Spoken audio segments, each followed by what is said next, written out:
आपू बीजेपी मांडी रहा, लेकिन अफसोस है जिले बीजेपी मांडी लोग सारे पूरी सुंदर बनी हुई है, झोलियां भरिए वोट देइए भी सारे लोगों का अगर कख नहीं बना सर, असें बड़ा दुख है इस चीज का।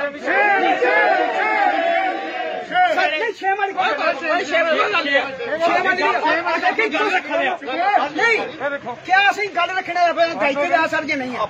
अगर सारा दायित्व जनाब MP साहब भी 5 साल इतने जीते दे कम से कम कुछ की शुद्धता लेनी चाहिए सी,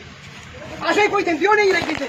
लेकिन कम से समाज का कोई भला करना चाहता कि मैं पर्सनली अपना कख नहीं आता, मैं थोड़े अगे हथ जोड़िए विनती करना इस समाज अज इं नहीं इग्नोर नहीं करिए जाओ, अगर आए दे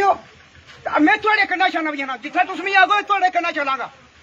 जिथे वोट मंगन जाना मैं थोड़े कन्नै चलांगा, समाज का पूरा बाजार एक बेल्ट इकट्ठी करिए सारे नाल लियांगा, लेकिन साड़ा समाज बहुत ज्यादा दुखी है, व्यापारी लोग पुलिस वाले आते हैं अजी निक्का एक गरीब बंदा जिन्हें दुकान किराए पर लैती है कोई शामी जिसकी रोटी खाने योगी नहीं है, वो बेचारा शटर खोली अगर 100 रुपए की चीज बेचता पुलिस वाले चलो जी लाओ ये पर FIR जी लाओ ही ना कि 5000 रुपए जुर्माना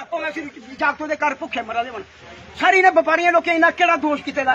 इन्हें व्यापारी लोगों क्या इस गल वोट दिते कि सारे लोगों के खिलाफ पर्चे लगन सर करोने वास्ते पिछले बारी साड़ी दुकाना नहीं खुल रही सारे फोन करी देखो सर साड़ा फोन नहीं चुकया, लेकिन शाम लाल ने जो फोन किया उन्हें असें बिल्कुल उसने नहीं चुकया, लेकिन बैक रिप्लाई उन्हें जरूर किया, उन्हें आखिया सर दसो तुम केक 2-3 बंदे जो जी हॉस्पिटल के बाहर आ जाओ, 2-3 बंदे 2-3 लाओगे,